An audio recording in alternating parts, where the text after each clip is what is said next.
श्री शिवाय नमस्तुभ्यं। श्री शिवाय नमस्तुभ्यं। राधे राधे दोस्तों, जय श्री कृष्णा। आप सभी भक्तजनों पर भोलेनाथ की कृपा बनी रहे। दोस्तों, सोमवार के व्रत को लेकर मानता है कि इस व्रत को करने से भगवान शिव अपने भक्तों की मुराद जल्दी पूरी करते हैं। सोमवार का दिन भगवान शिव को समर्पित है, इसीलिए इस दिन भगवान शिव की पूजा और व्रत करने का महत्व और ज्यादा बढ़ जाता है। यदि आप सोमवार के व्रत करते हैं तो आपको सोमवार व्रत कथा पढ़ना बेहद जरूरी है, क्योंकि इसके बिना आपका व्रत अधूरा माना जाता है। तो आइए सुनते हैं सोमवार की व्रत कथा। एक बार किसी एक नगर में एक साहूकार था। उसके घर में धन की कोई कमी नहीं थी, लेकिन कोई संतान न होने के कारण वह बहुत दुखी था। संतान प्राप्ति के लिए वह हर सोमवार को व्रत रखता था और पूरी श्रद्धा के साथ शिव मंदिर जाकर भगवान शिव और माता पार्वती की पूजा करता था। उसकी भक्ति देखकर एक दिन माँ पार्वती प्रसन्न होकर भगवान शिव से साहूकार की मनोकामना पूर्ण करने का निवेदन किया। पार्वती जी के आग्रह पर भगवान शिव ने कहा कि हे पार्वती, इस संसार में हर प्राणी को उसके कर्मों का फल मिलता है और जिसके भाग्य में जो हो उसे भोगना ही पड़ता है। लेकिन पार्वती जी ने साहूकार की भक्ति देखकर उसकी मनोकामना पूर्ण करने की इच्छा व्यक्त की। माता पार्वती के आग्रह पर शिव जी ने साहूकार को पुत्र प्राप्ति का वरदान तो दे दिया, लेकिन उन्होंने बताया कि यह बालक 12 वर्ष तक ही जीवित रहेगा। माता पार्वती और भगवान शिव की बातचीत को साहूकार सुन रहा था, इसीलिए उसे ना तो इस बात की खुशी थी और ना ही दुख था। वह पहले की भांति शिव जी की पूजा करता रहा। कुछ समय के बाद साहूकार की पत्नी ने एक पुत्र को जन्म दिया। जब वह बालक 11 वर्ष का हुआ तो उसे पढ़ने के लिए काशी भेज दिया गया। साहूकार ने पुत्र के मामा को बुलाकर उसे बहुत सारा धन देते हुए कहा कि तुम इस बालक को काशी विद्या प्राप्ति के लिए ले जाओ। तुम लोग रास्ते में यज्ञ कराते जाना और ब्राह्मणों को भोजन दक्षिणा देते हुए जाना। दोनों मामा भांजे इसी तरह यज्ञ कराते और ब्राह्मणों को दान दक्षिणा देते काशी नगरी निकल पड़े।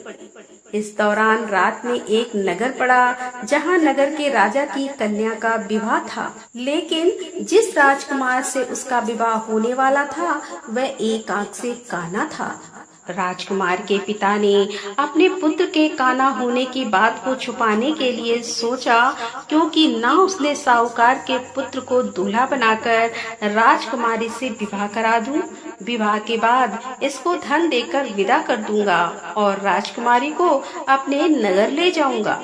लड़के को दूल्हे के वस्त्र पहनाकर राजकुमारी से विवाह करा दिया गया। साहूकार का पुत्र ईमानदार था, उसे यह बात सही नहीं लगी, इसीलिए उसने अवसर पाकर राजकुमारी के दुपट्टे पर लिखा कि तुम्हारा विवाह तो मेरे साथ हुआ है, लेकिन जिस राजकुमार के संग तुम्हें भेजा जाएगा वह एक आंख से काना है। मैं तो काशी पढ़ने जा रहा हूँ। जब राजकुमारी ने चुन्नी पर लिखी बातें पढ़ी तो उसने अपने माता पिता को यह बात बताई।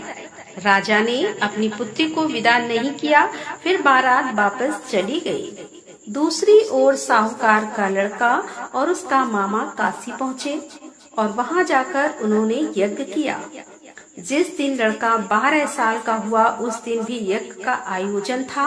लड़के ने अपने मामा से कहा कि मेरी तबीयत कुछ ठीक नहीं है। मामा ने कहा कि तुम अंदर जाकर आराम कर लो।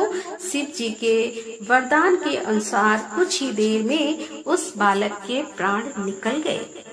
मृत भांजे को देख उसके मामा ने विलाप करना शुरू किया। संयोग बस उसी समय शिव जी और माता पार्वती उधर से जा रहे थे।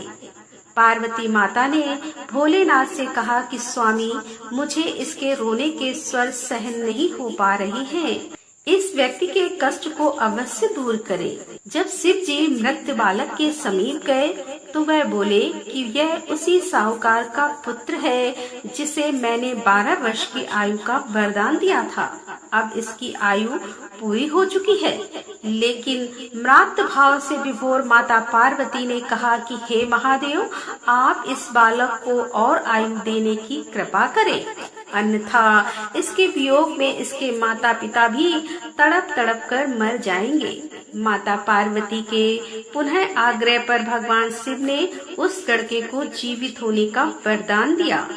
शिव जी की कृपा से वह लड़का जीवित हो गया। शिक्षा पूरी करके लड़का मामा के साथ अपने नगर की ओर वापस चल दिया। दोनों चलते हुए उसी नगर में पहुँचे जहाँ उसका विवाह हुआ था। उस नगर में भी उन्होंने यज्ञ का आयोजन किया। उस लड़के के ससुर ने उसे पहचान लिया और महल में ले जाकर उसकी खातिरदारी की और अपनी पुत्री को विदा किया।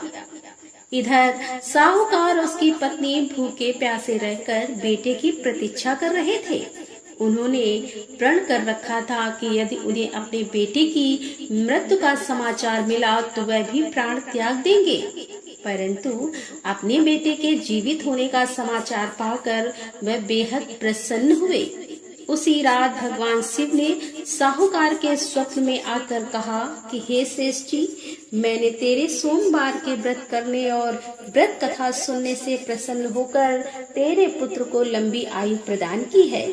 इसी प्रकार जो कोई सोमवार व्रत करता है या कथा सुनता है और पढ़ता है, उसके सभी दुख दूर होते हैं और सभी मनोकामनाएं पूरी होती हैं। तो बोलो शंकर भगवान की जय, बोलो माता पार्वती की जय। तो दोस्तों, कैसी लगी आज की ये कथा? यदि कथा पसंद आई हो तो वीडियो को लाइक करें, दोस्तों के साथ शेयर करें और हमारे चैनल पर पहली बार आ रहे हैं और अभी तक आपने हमारे चैनल को सब्सक्राइब नहीं किया है तो कृपया हमारे चैनल को सब्सक्राइब कर लें। मिलते हैं अगले वीडियो के साथ। तब तक के लिए राधे राधे, जय श्री कृष्णा, हर हर महादेव, जय भोलेनाथ की।